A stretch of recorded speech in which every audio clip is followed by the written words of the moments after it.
Hello, in this video I'm going to show you how to download VSCO on your smartphone.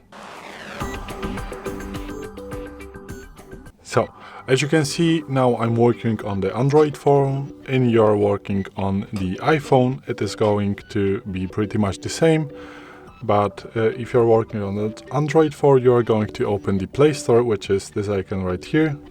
If you're working on the iPhone, you're just going to open the App Store, and in the search bar you want to write VSCO, so VSCO, and then click on it. And in the Play Store it is going to look like this. In the App Store it is going to look a little bit different, but search for the VSCO photo and video editor. Then you just want to click install,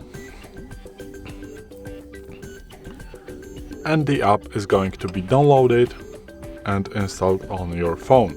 So let's wait a moment. As you can see, it has already pretty done. Okay, now this is the installing process,